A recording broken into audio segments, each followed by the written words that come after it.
Cash. Senator Duniam. Thank you, President. He is. My question is to the Minister for Foreign Affairs, Senator Wong.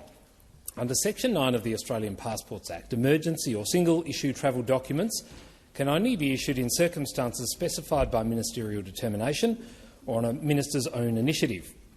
Given reports that at least 30 such passports have been issued to facilitate the apparently imminent return to Australia of a group of ISIS brides and their children, can the minister indicate whether she or any other minister authorised those documents and, if so, when? Thank you, Senator Duniam. Minister Wong. Make a number of points. Australian citizens. The first is that Australian citizens are entitled to apply for, and if they meet eligibility requirements, are issued an Australian passport. Can I also indicate that a passport can only be refused or cancelled on security grounds if a competent authority, which includes a security agency such as ASIO, requests it. No such request was made. I'm not in a position, as you know, Senator, to go to individual cases. As a general point, we are aware, as the Prime Minister has made clear and Minister Burke has made clear, that a number of women and children in Syria are seeking to return to Australia. We have known that for some time. We are not assisting the cohort to return to Australia.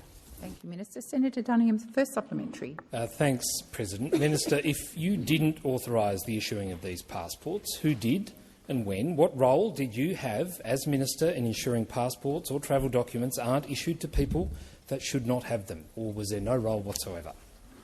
Thank you, Senator Duniam. Minister Wong. Senator Duniam, that is a question in which you have had no regard to the answer I gave in the primary, so I'll repeat it. Any Australian can apply for, and if they meet eligibility requirements, are issued an Australian passport. A passport can only be refused or cancelled on security grounds if a competent authority, a security agency such as ASIO, requests it. No such request has been made. Again, I'm not going to individual cases, but in relation to the women and children in Syria that I believe the Senator is referencing, we have known about their potential return for some time, as have previous governments. The government is not assisting this cohort to return to Australia.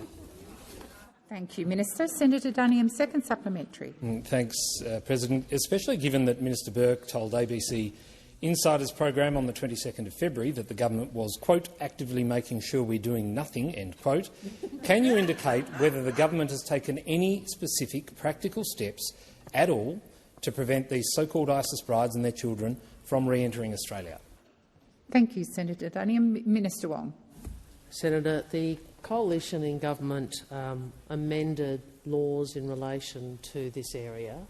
A number of those were struck down, and the laws which are in place are the strongest laws that have been passed through this parliament with bipartisan support after consideration by the Parliamentary Joint Committee on Intelligence and Security, and bearing in mind and after response to the High Court's various decisions. This is the legal framework that we are operating under. In relation to the capacity to exclude Australian citizens, and I again remind everybody we are discussing Australian citizens, I understand that, as per Minister Burke has indicated publicly, that one individual in this cohort has been issued a temporary exclusion order, which was made on advice from security agencies. For further details, I refer you to Home Affairs. Thank you, Minister. Senator Ciccone. Thank you, President. President, my question is to the Minister for Foreign Affairs, Senator Wong. Minister, over the weekend we saw Israel and the United States take military action against the Islamic Republic of Iran following a breakdown in negotiations over Iran's nuclear program. We know that Iran's nuclear program has long been recognised as a threat to global peace and security. What has the Australian government's response been to these events? Minister Wong. Thank you to Senator Ciccone for his question, and I thank him for his advocacy on behalf of the Australian-Iranian community, particularly in his state of Victoria. Australia stands with the brave people of Iran, and we, along with the international community, have long called for the regime to uphold the human rights and fundamental freedoms of its citizens. Instead, the regime initiated a brutal crackdown, killing thousands of its own citizens. Australians will also recall Iran directed at least 2 appalling attacks targeting Australia's Jewish community on our soil in 2024. In response, Australia took the unprecedented step of expelling Iran's ambassador and suspending operations at our embassy in Tehran and listing the IRGC as a state sponsor of terrorism. This government, the Albanese government, has taken stronger action on Iran than any previous Australian government, with sanctions on more than 200 Iranian-linked individuals, including more than 100 linked to the IRGC. Australia and the international community have been clear. The Iranian regime cannot ever be allowed to develop a nuclear weapon. So Australia supports the actions taken by the US and Israel to prevent Iran from obtaining a nuclear weapon and to prevent Iran from continuing to threaten international peace and security. However, now we do not want to see further escalation, and we join the United States, Bahrain, Jordan, Kuwait, Qatar and Saudi Arabia in condemning Iran's indiscriminate and reckless missile and drone attacks. Like others, we call on Iran to cease these attacks. We also continue to urge all parties to uphold international humanitarian law, including the protection of civilians and civilian infrastructure, and ultimately the resumption of dialogue and diplomacy. And we are clear the Iranian people must be allowed to determine their future. Thank you, Minister Wong. Senator Ciccone, first supplementary. Thanks, President. And Minister, thank you for your comments. I know the Iranian community back home really appreciate the work that you and the government have done to date. In response to the military strikes conducted by the US and Israel, the Islamic Iranian regime has launched reprisal attacks across the region, as we have seen on our TV screens, including in the United Arab Emirates. Airspace has been closed around the Middle East and many Australians are now stuck at regional hubs. What is the Australian government doing to support those Australians in the region? Thank you, Senator Ciccone. Minister Wong. Thank you for the question, Senator Ciccone, and I want to start by emphasising how distressing a time, how challenging a time this is for Australians in the region and for their friends and families. And I have been upfront that this is a difficult situation and there will be difficult days ahead. There will be difficult days ahead. The Albanese government will continue to do all we can to support Australians, providing up-to-date information while airspace remains closed, recognising there are limits on what we can do in this security environment. We have activated the Crisis Centre and officials are working literally around the clock to support Australians. And today I ask the Department of Foreign Affairs and Trade to ensure that our registration process is opened to people in the United Arab Emirates and Qatar impacted by travel disruptions. Yesterday we opened the registration portal for Australians in Iran or Israel. And Australians requiring urgent consular assistance can contact the Consular Emergency Centre. Senator Ciccone, second supplementary. As you have just outlined and said, Minister, this is clearly a challenging time for many Australians impacted, with many difficult days ahead. How many Australians are currently in the region, and what advice does the Albanese government have for those Australians impacted? Minister Wong. Thank you. There are many affected by this conflict. Our rough estimate, and these are rough estimates only, is there are approximately 115,000 Australians across the broader Middle East region.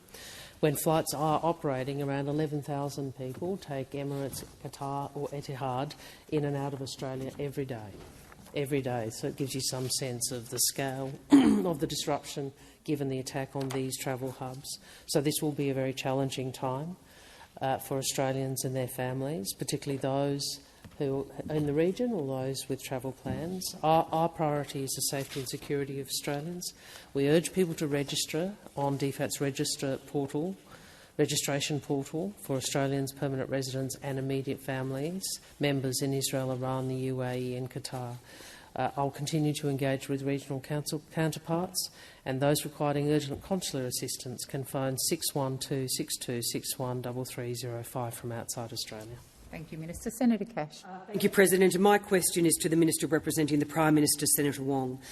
Over the weekend, the murderous dictator of Iran, Ayatollah Ali Khamenei, was killed as a result of military strikes from Australia's Israeli and American allies. This is a significant victory for the Iranian people, who have spent decades living under his repression. Disappointingly, a number of mosques in Australia have held services to mourn the Ayatollah's death, with the El Zahra Mosque in Melbourne describing the murderous dictator as, and I quote, "the pious scholar, the foremost martyr of the Islamic Revolution and the rightful deputy of the Imam of the age.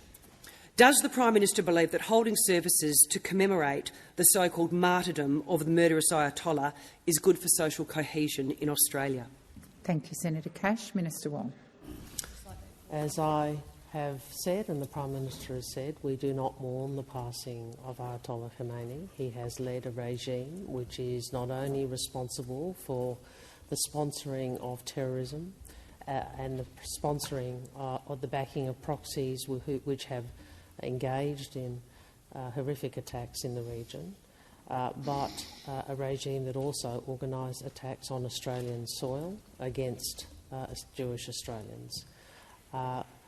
We do not mourn his passing. That is the position of the government. Thank you, Minister. Senator Cash, first supplementary.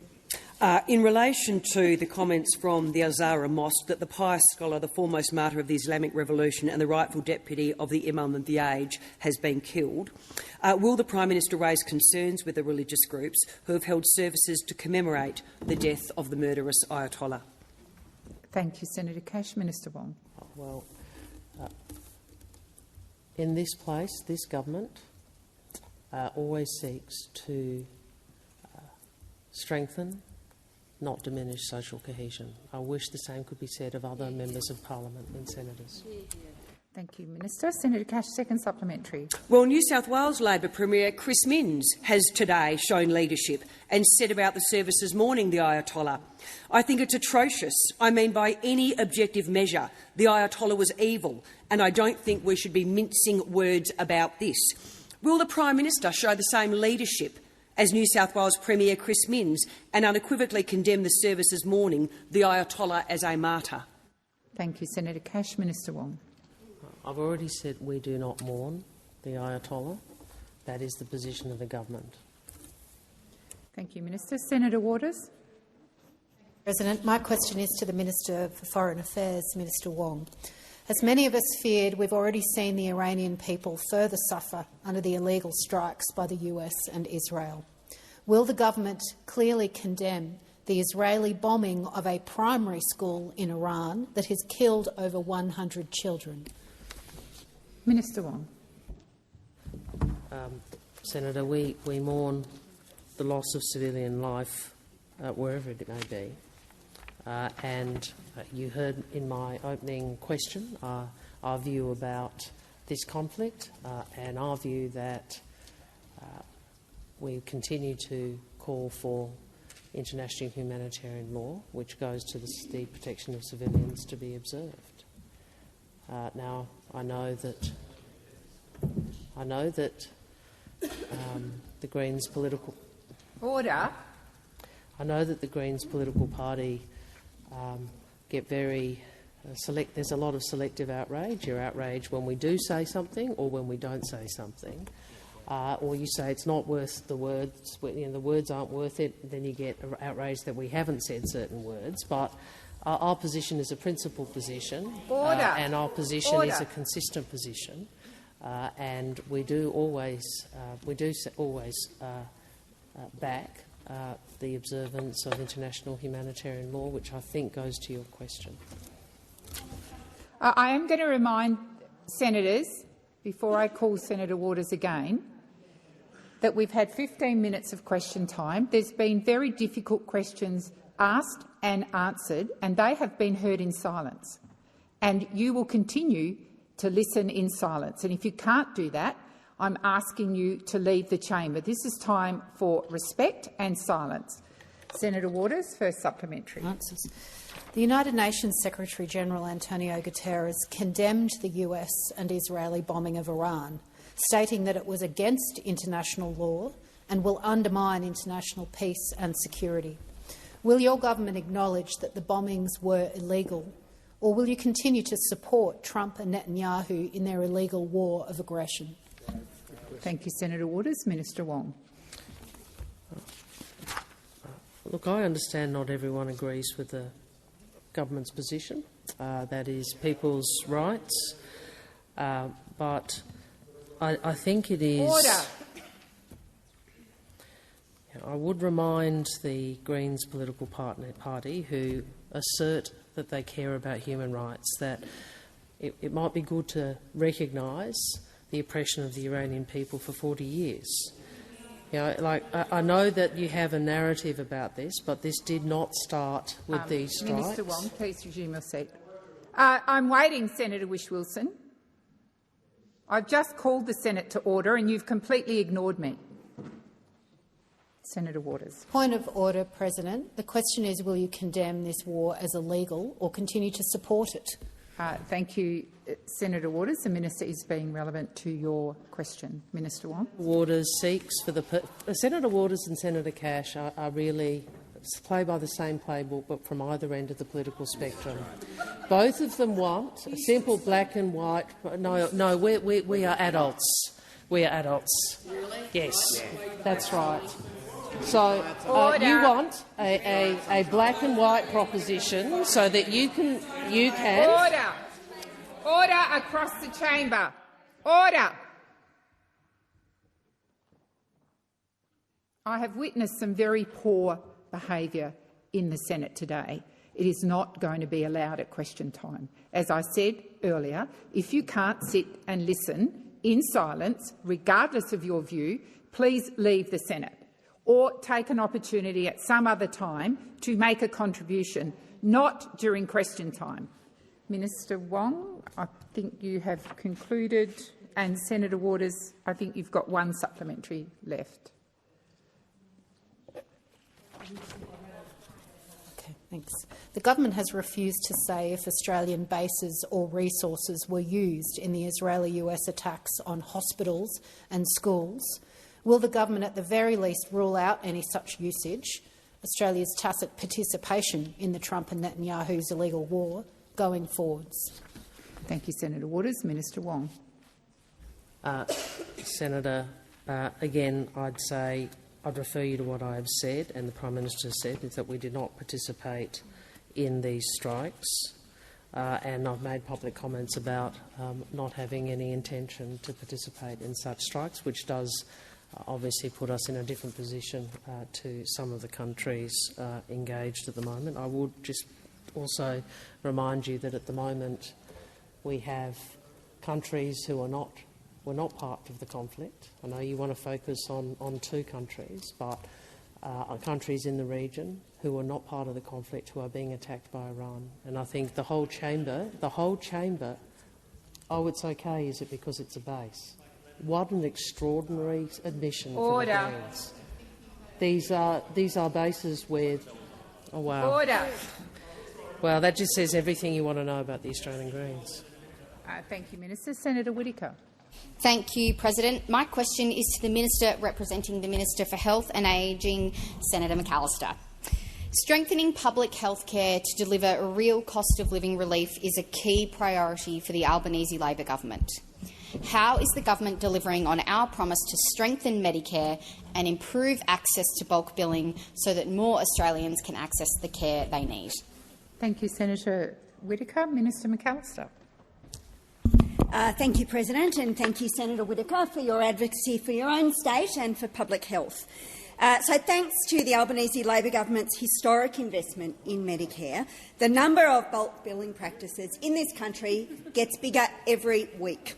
The numbers from right across the country tell us exactly how effective the government's policy of strengthening bulk billing really is. So in just 3 months, we have seen the bulk billing rate for all Australians rise to 81.4% across the country. And, President, this is, outside of the pandemic, the largest quarterly jump in bulk billing in 20 years. We have seen the largest quarterly increase in bulk billing ever, 6.9% for 16 to 64-year-olds. And we have seen the bulk billing rate go up in every state and territory. Western Australia, your home state, has gone from 117 practices to 214, 102 more fully bulk bill practices. New South Wales has gone from 990 to more than 1,300, 418 more fully bulk billed practices. Victoria, Senator Walsh, gone from 624 to 697 967, I should say. That is 379 more fully bulk-billed practices. Queensland has gone from 375 to 618. That is 250 more practices that are fully bulk billing. South Australia has gone from 88 to 190. That is 104 more fully bulk-billed practices. Tasmania, 25 to 64. Senator Polly. In the ACT, there are 8 more fully bulk-billed practice, and in the Northern Territory, over 80% of GP practices are now fully bulk billing. Madam President, the numbers do not Thank you, Minister. lie. Senator Whittaker, first supplementary. Thank you. Wow, they are some pretty impressive numbers. Thank you, Minister. When you're sick, of course, the last thing you should worry about is how much a visit to the GP would cost. How has the Albanese Labor government made it easier for Australians to see a GP, and why has the government taken this approach? Minister McAllister. Well, that is a very good question, Senator Whittaker, and it's a simple answer. We are doing it because it works. We are building on the investments that we made in our last term for children and concession card holders. We tripled the bulk billing incentive for GPs who bulk children and concession card holders, and thanks to these changes, 9 out of 10 visits for these patients are bulk billed. And I want to compare it to the record under the Coalition, because the number under the Coalition was very different. The bulk billing rate for children and concession holders under those opposite was just 75.6%.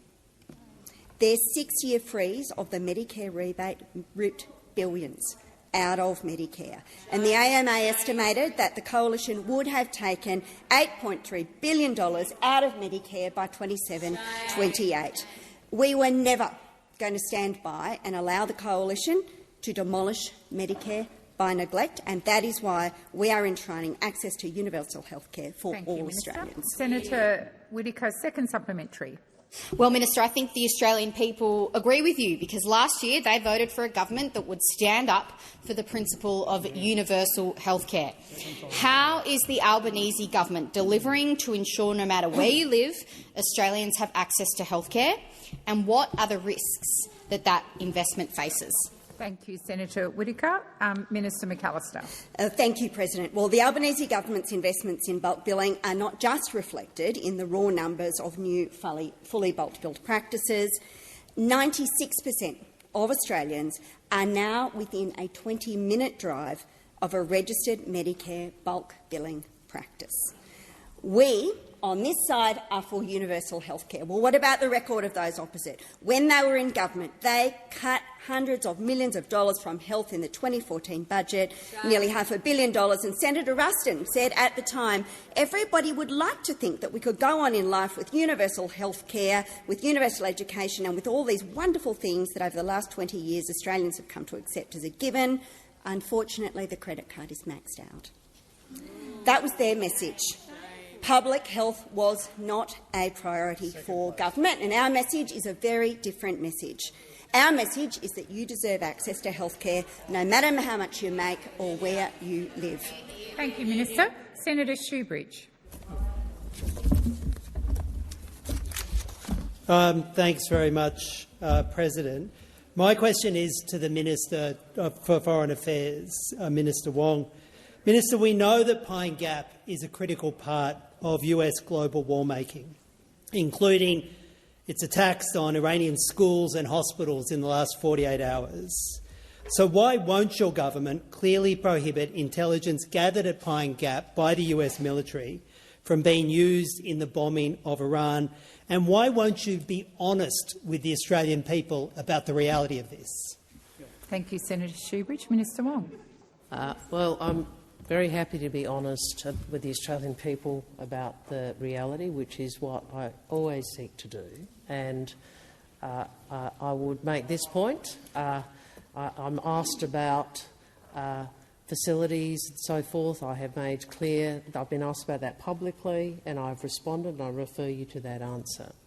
What I would make the point, a point I would make is being honest about it might include a question on the attack on Dubai Airport by Iran. Being honest about it might include the attack, an Iranian drone strike attack on the Royal Air Force Base, the UK base in Cyprus.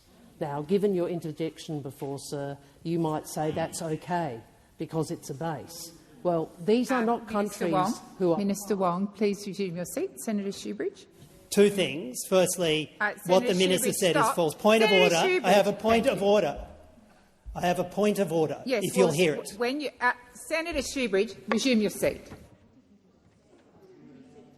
When you stand, and I've drawn this to your attention before, you indicate to me that you are seeking a point of order. You didn't do that. You started on I have 2 points to make. I have no idea what those points are.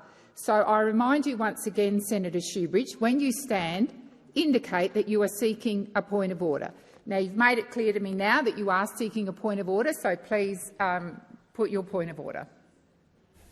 The first is the minister is falsely asserting that I made an interjection. She knows it's false. And the second, if you will hear it— that is not a point of order. If you will hear it— to mislead the chamber is to be is unparliamentary. Senator Shoebridge, resume your seat. Those are debating points, not points of order. Senator Shoebridge, I've ruled that they are not points of order. If you have another point of order, please make it, but they're not to be debating points, and you know the difference. Is not even pretending in the second part of her so-called answer to respond to the question, and you know that, and we all heard it. Thank you, Senator Shoebridge. Senator Ayres. I ask Senator Shoebridge to withdraw that. That was contemptuous of you in your role as the chair. It was deeply sarcastic, deeply offensive. He ought to know better, and there's enough of the bloviating from him. He ought to withdraw it. Thank you, Senator Ayres. Thank you, Senator Ayres. Senator Ormond-Payne. Point of order, President. Senator Shoebridge just got pulled up for not indicating at the start of his statement that he had a point of order. At no point did you ask one of Senator Ayres to do the same. Senator Ayres rose. Senator Ayres rose, which is the right of any senator in this place, to object to the language used in Senator Shoebridge's response to me, and he asked for it to be withdrawn. So he was seeking a withdrawal, not a point of order. I would also remind Senator Shoebridge. What on earth? Point of Senator order. Shoebridge, point of order. seat. Yes. What on earth am I being asked to withdraw? Please explain. No, Senator Shoebridge. Senator Shoebridge. I did find your response to me in the last sentence you made offensive. I haven't asked you to withdraw, but I would ask you to reflect on how you respond to me.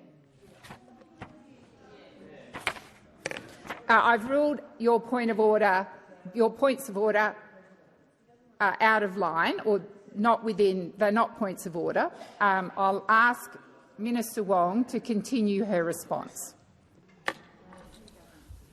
Well, I don't know if you want me to deal with this because you've ruled on the point of order already, President, but I've been accused by the senator of saying something that was incorrect. I heard, when I spoke about an attack on the bases, I thought I heard you say it's a base. Now, if that's— oh, well, then it must have been another one of the Greens, because it was one of you. It was not one of us and it was not one of them. And my point is you have to be consistent, and the problem is for the Australian Greens is they have one narrative. They simply want to weaponise a narrative and campaign around being against the United States, but they're not prepared to stand up to an authoritarian, brutal regime which has killed its own people in order to stay in power. And you don't hear the Greens political party talking about Iran. Even their own members have spoken about this publicly. Former Greens members have spoken about the fact that the Greens have not wanted to talk about the situation in Iran, and that has been shown today. Senator Whish-Wilson, this is the second time during question time that I have specifically referred to you. As I said earlier, these are difficult questions and they are difficult answers, and I've asked senators to be respectful of that and to listen in silence. And Senator Whish-Wilson, that includes you. If you wish to make a contribution, make it at some other time. Senator Shoebridge, first supplementary. Minister, I know you don't want to talk about Donald Trump. I know you don't want to talk about Benjamin Netanyahu. But the question the Australian public are asking is, what is the red line? What does the US and Israel have to do before Australia opposes Trump's and Netanyahu's warmongering? How many more hospitals have to be bombed? How many more schools have to be destroyed before Labor takes a stand for peace and international law? Order. Senator Ciccone. Senator Ciccone. Order. Order. Order. Senator Ciccone, I called you 3 times, and you completely ignored me.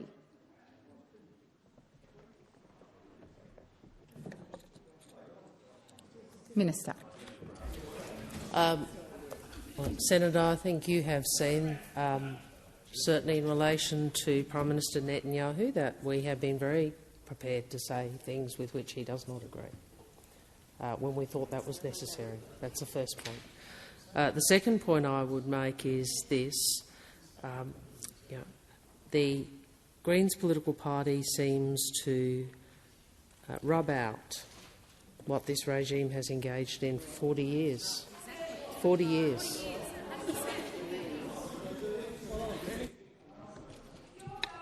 When the Senate comes to order, Senator Hanson-Young, Senator Shoebridge is on. Senator Hanson-Young! Senator Hanson-Young, again, I've called you more than once. You are out of order and disrespectful. You're not in a debate with me. Senator Hanson-Young, withdraw that. Senator Shoebridge. A point of order, President. For once, can you hold this minister to direct relevance? My question was about the United States and Israel, Donald Trump and Netanyahu, and she refuses to speak about any of them. Senator Ayres. Just the same. Senator just the same. Senator, I would seek that the reference that Senator Shoebridge. Ayres, again, I will ask you why you're on your feet. Seek that he withdraw the for once, which is an assault on your operation as the chair here. Thank you, like Senator Ayres. That kind of sarcastic. Thank you. It's over and over again. Senator Ayres. Thank you. I'm not going to ask the senator to withdraw. I have asked the senator to be mindful of the tone and what he says. And the minister is being relevant to your question, Senator Shoebridge. Minister, please continue. Senator, through you, President, no amount of sarcasm and condescension can divert from the fact, Senator Shoebridge. Clearly he takes a point of order, doesn't want to hear me. Would you like me to? You never actually want to hear anyone, Senator Shoebridge. You want to listen to yourself. But what I would say is this. You seem to ignore the fact that I opened my answer with a direct response. The problem is you continue to assert things which are not true because of your own narrative. Thank you, Minister. Senator Shoebridge, second supplementary. Minister, you refuse to pass judgment as to whether or not this war by the US and Israel is in breach of international law. Yet you have repeatedly and correctly called out the Russian attack in Ukraine as being in breach of international law. Why do you show no courage when the people breaching the international law are Donald Trump and Netanyahu? Why is it so regime-specific? Thank you, Senator Shoebridge. Minister Wong. Senator, I have responded on this publicly at multiple press conferences and in multiple interviews. You know the position that we have taken. We have said very clearly where the issue about compliance with international law is for Israel and the US to outline. We have said we did not participate in these strikes. We have also said that We support action Order. to ensure that Iran does not possess a nuclear capability. We have said that we stand with the brave people of Iran against oppression. Please resume your seat. Minister Wong, please continue. We have said we stand with the brave people of Iran against in their struggle against oppression. And I would again say to the Australian Greens, I know you have a political narrative that you want to prosecute, but for once think of the people of Iran at some point in your discussion. Thank you, Minister. Senator Patterson. We have now moved on. Come to order. I have Senator Patterson on his feet. Senator Patterson. Thank you, President. My question is to the Minister representing the Prime Minister, Senator Wong. Minister, when did the government first learn that a close personal friend, political fundraiser and campaigner on behalf of the Home Affairs Minister, Dr Jamal Rifi, was involved in trying to facilitate the passports and travel of so-called ISIS brides and their children to Australia, and how specifically did the government become aware? Thank you, Senator Patterson. Minister Wong.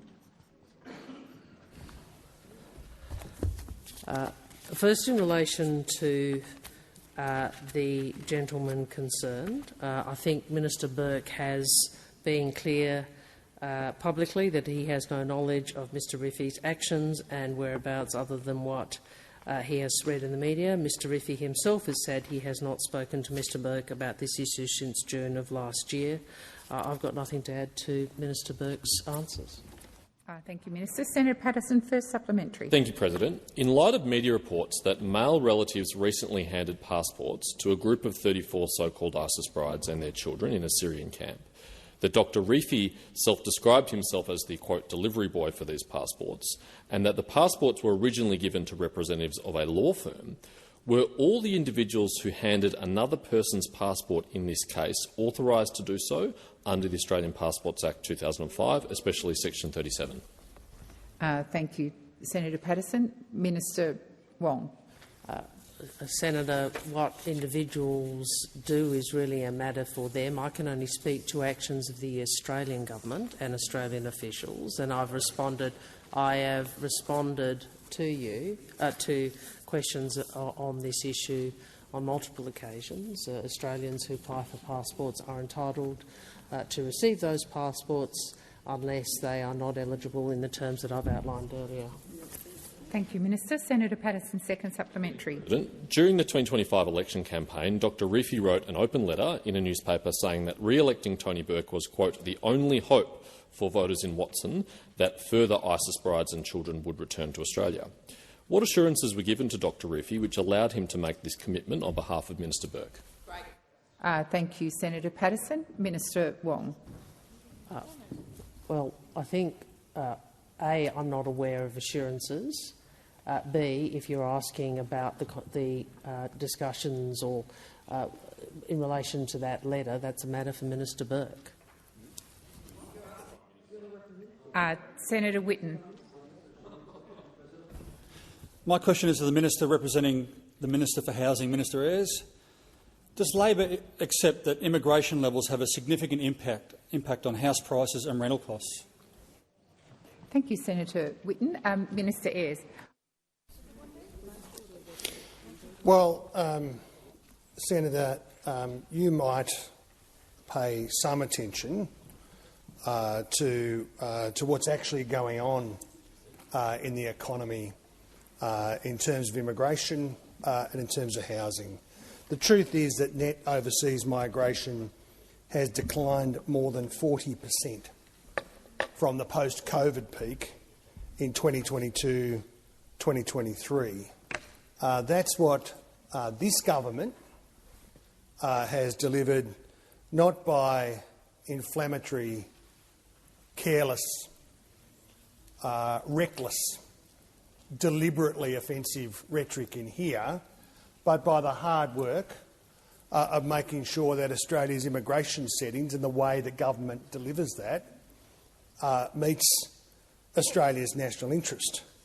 We're building more homes for Australians, 55,000 social and affordable homes, 100,000 homes just for first home buyers. And I'll take the interjection from a bit sparkier this week. It's getting there. It's good to see. It's good to see everybody's chin up a little bit over there. The truth, Senator Bragg, in terms of the delivery of the government's housing program is you were sharply critical at the beginning, and you pointed to the numbers on day 1 and day 2 and day 3. And the thing is, Senator, the problem with your argument is the numbers keep going up. As more and more and more homes are being built every day, more and more homes are being built, and critically for young Australians who struggle to get a purchase in the housing market, the 5% home deposit that we've made available for them is changing the lives of young Australians trying to get into a house. Thank you, Minister. I do ask those on my left not to interject. This is Senator Whitten's question. Senator Whitten, first supplementary. Thank you. A recent report by the Founded Property Research Group suggests that returning to pre-pandemic levels of immigration would provide immediate relief for housing prices. This is with only modest cuts, not the massive cuts that are required. However, IPA data shows record net long-term arrivals of 480,520 for 2025. Why doesn't Labor take action on mass immigration to provide immediate relief to suffering Australians? Thank you, Senator Whitten. Minister Ayres. Well, I can't say that I'm familiar with the Founded organisation or whatever they are, Senator. What I can tell you is that we are delivering the country's biggest ever comprehensive effort in home building in our history. So we're doing things. One Nation say they want to get more Australians into homes. That's what they say. But One Nation abstained from the Housing Australia Future Fund Bill 2023 and voted no with your friends in the Liberals on the Help to Buy Bill 2023. So we are doing, you are getting in the way. If you cared the slightest bit about the prospects of young Australians getting into a home, you would support the government's agenda, not vote with your coalition partners in the Liberal Party and the National Party to get in the way of that national achievement. Thank you, Minister. Senator Whitten, second supplementary. Young Australians, families, the elderly have all been punished by Labor's destructive mass immigration policy. They've been locked out of housing, watching prices spiral out of control under the massive demand pressure. And what do we get from Labor? 5% housing deposits driving up demand. No doubt more taxes coming in the budget to kill supply and, of course, more mass immigration. Why does Labor refuse to address housing demand and bring immigration under control? Thank you, Senator Whitten. Minister Ayres. Well, it's an interesting term that you use. I noticed Senator Scarr correctly pointed out that that term is a deliberate effort by extremist politicians to create fear and apprehension in the community. What has really happened here? Well, the government is properly managing the migration system in the interests of Australians. The government is building homes and engaged with the task of building homes for Australians. We're operating in the national interest and in the interests of low and middle income Australians in particular to get access to the housing market. One Nation and the Liberals and the Nationals are doing their best to undermine that national effort. How more un-Australian could you be than trying to stop ordinary Australians getting into a home? And there is just such an enormous difference between what One Nation says and what they do when they vote with their coalition partners in the Liberal Party every time. For answering has expired. I think the chamber is aware that Senator Babet has given his question to Senator Roberts. Senator Roberts. Thank you, President. My question is to the Minister representing the Minister for Climate Change and Energy, Senator Ayres. The Australian government has held 4 inquiries into our fuel reserves in the last 7 years, all of which noted our fuel stockpile and refining capacity was insufficient to survive a supply shock. The concept of a reserve is simple. Fill the reserve when the price is low and then access it when there's a shortage or high prices, as we have now, guaranteeing fair prices and a functioning economy. We're going into a period of war with 25 days of diesel in the system, 20 days of jet fuel in the system and 26 days of petrol. Minister, why has the Albanese government ignored all those reports and failed in its basic duty to protect our food and transport industries from international fuel shocks? Thank you, Senator Roberts. Minister Ayres. Well, let's just deal with the sort of facts for a second, and then let's get to the politics. We have fuel reserves, minimum stockholding obligations, petrol 150% of our requirements, jet fuel 134%, diesel 116%. Now, there was an approach from the previous government whose approach, when Mr Morrison and Mr Turnbull and Mr Taylor were all in charge of this, that Australia's national fuel reserves were to be held in Texas.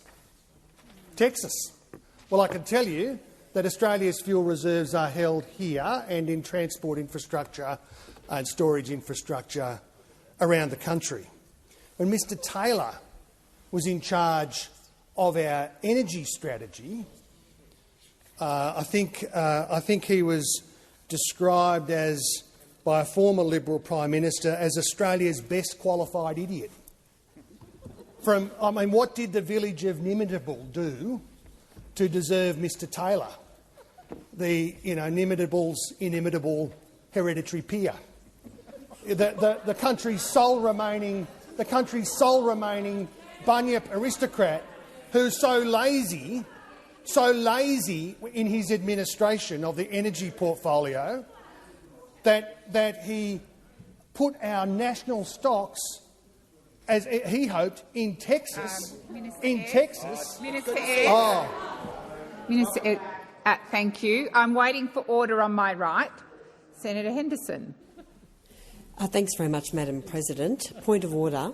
The minister is impugning the motives of a member of the other place, and I would ask him to withdraw those comments.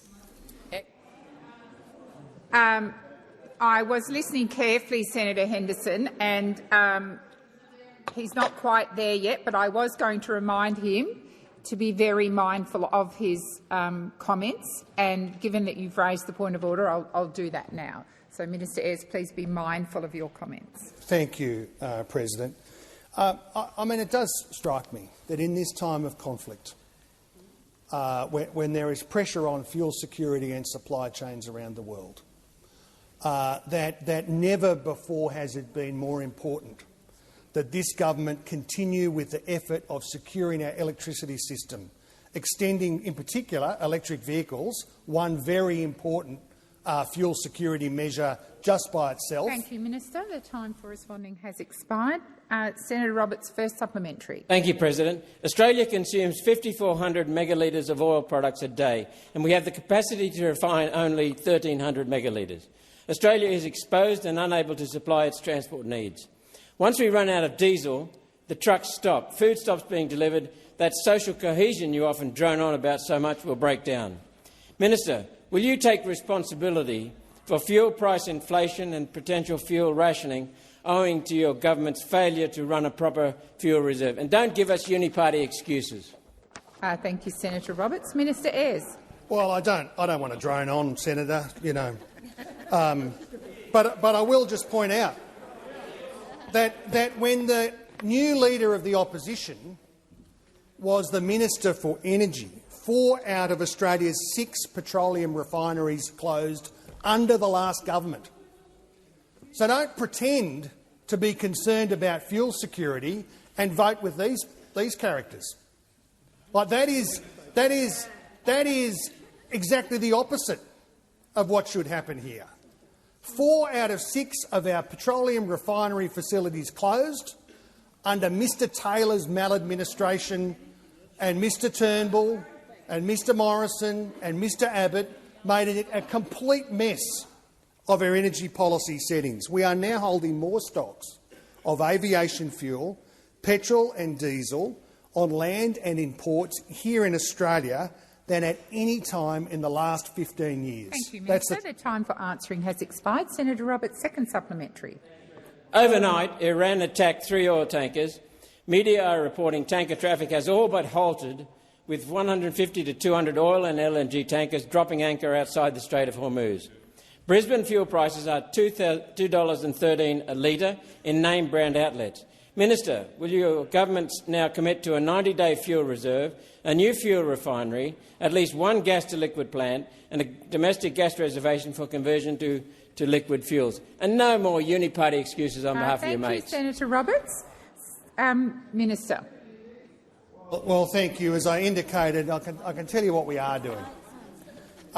We have more fuel security today than we've had for 15 years. We've committed to a national gas reservation scheme to shore up supply and place downward pressure on prices, particularly for Australian industry.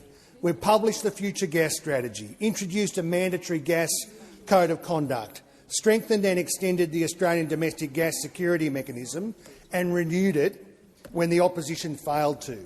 We've granted additional licences. We are taking every step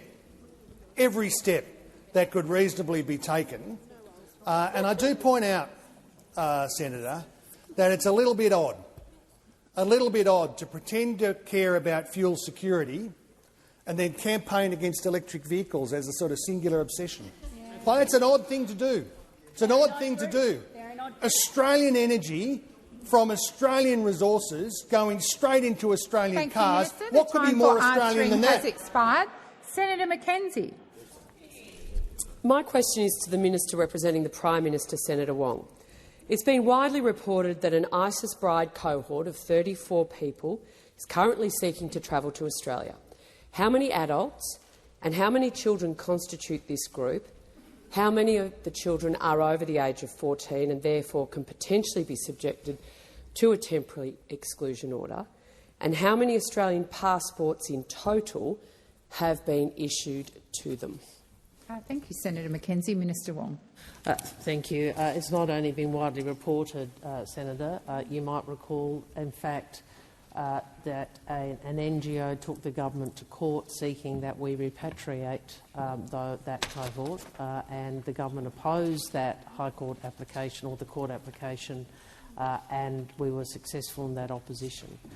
So it is not simply a set of media propositions. It has been very clear for some time that there are individuals who wish to return from Syria, as has been evinced by the court case which was resisted by the government, and the government has made it clear we are not repatriating this cohort. As occurred under Prime Minister Morrison, we know that there are people in Syria who are Australians who are wishing to return to Australia. We have answered questions very clearly in estimates and in this place about passports, where I have said very clearly Australian citizens are entitled to a passport unless— Minister Wong, please resume a seat. Senator Mackenzie. Point of order on direct relevance. How many are over 14? How many passports have been issued to the cohort? Thank you. And the Minister is responding to your question. Thank you. I'll again say Australian citizens who apply for a passport, absent the security assessments that I dealt with when Senator Duniam asked me a question, are entitled to a passport. As you know, or you may not have been in Senate estimates, where we were asked this question multiple times, it was made clear for privacy and security reasons we're not in a position to go to individuals. What I can say as a general proposition is Australian citizens absent those provisions of the Passport Act that I was asked about before are entitled to a passport. Thank you, Minister. Senator Mackenzie, first supplementary. On or around what date were individual reviews, including face-to-face interviews, most recently conducted by Australian intelligence or law enforcement agencies with the entire group of 34 people? Thank you, Senator Mackenzie. Minister Wong. Well, Senator, we are not repatriating this cohort, and we don't discuss the work of intelligence agencies. Thank you, Minister. Senator Mackenzie, second supplementary.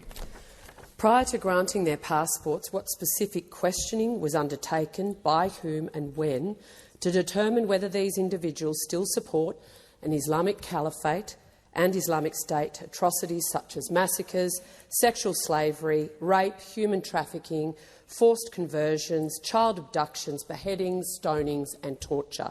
What formal assessment has the government sought and obtained regarding this group's views towards people of other religions, particularly Jewish Australians? Thank you, Senator Mackenzie. Minister Wong. Assessments are undertaken by security organisations, including ASIO. As Minister Burke has said publicly, I've repeated today, no such request following an assessment for cancellation of a passport was made by a security agency. Senator Ghosh. Thank you, President. My question is to the Minister for Industry and Innovation, Senator Ayres. The Albanese Labor government is focused on delivering affordable and reliable electricity and gas for Australian industry. To do this, the government is upgrading and securing Australia's energy system. Minister, why is it important that the government delivers affordable and reliable energy? Thank you, Senator Ghosh. Minister Ayres. Well, thank you to the senator for his question. We don't really need to speculate about the risks after what has happened over there over the course of the last few weeks. It's like a game of snakes and ladders without the ladders over there at the moment.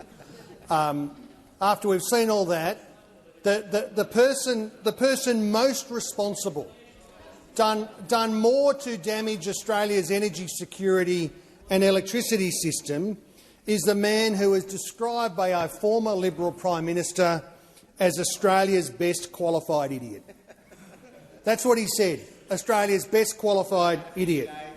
More damage to Australia's electricity and gas system than any other person in our history from Mr Taylor.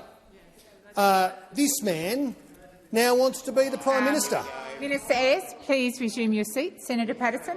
Thank you, President. On point of order, Senator Ghosh asked about cheap energy. I think Australians are wondering when that's coming. That is not a point of order, Senator Patterson. Minister Ayres, please continue. I mean, maybe with the same sense of anticipation that the people over at your joint were thinking about whether they're going to get breakfast or not, right? Whether they're going to get breakfast or not at your fantastic hosting of that really well-celebrated event when you said you were supporting the leader. When you said you were supporting the leader.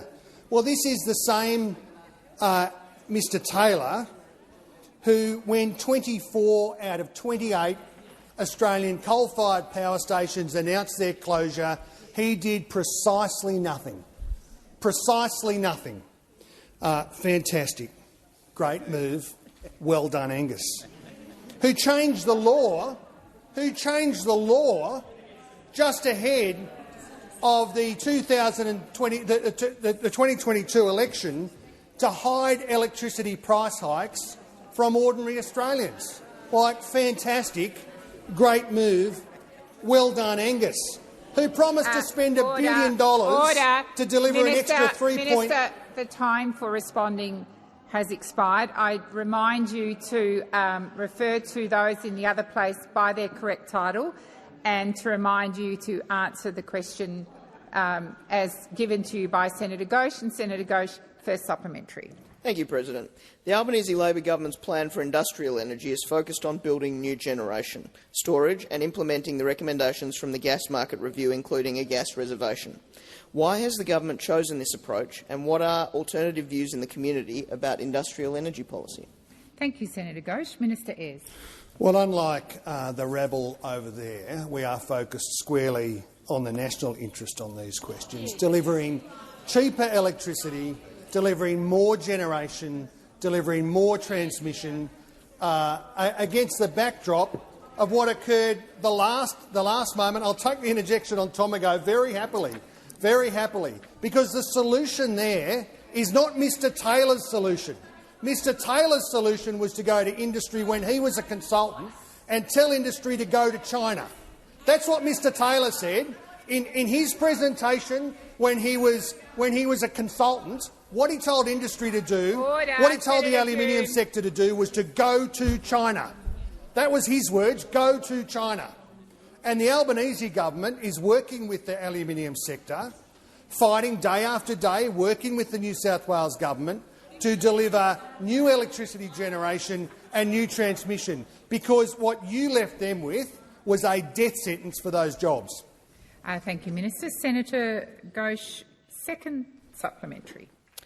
The Albanese Labor government is revitalising Australian manufacturing and delivering good blue-collar jobs in our outer suburban and regional areas.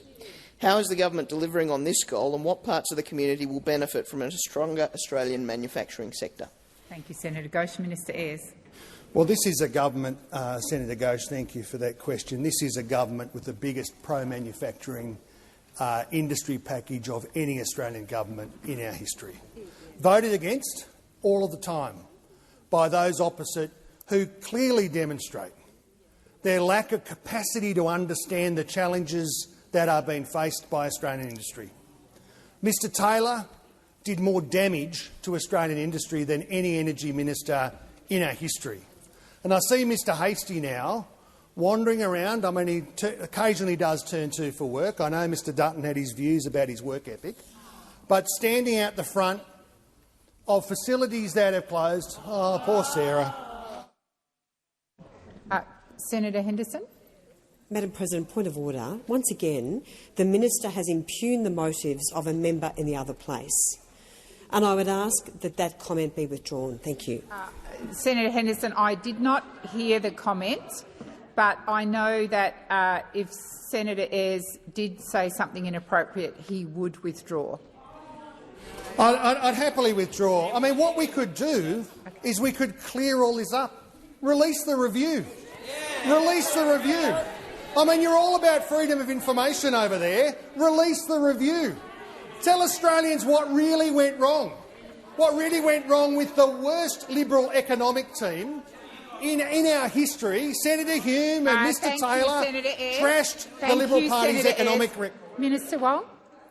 Thank you. Before closing, if I may, with your indulgence, acknowledge the Giuliardi Aboriginal Corporation from WA, who have sat patiently through this question time. Sorry about that. And with that, I ask that further questions be placed on notice.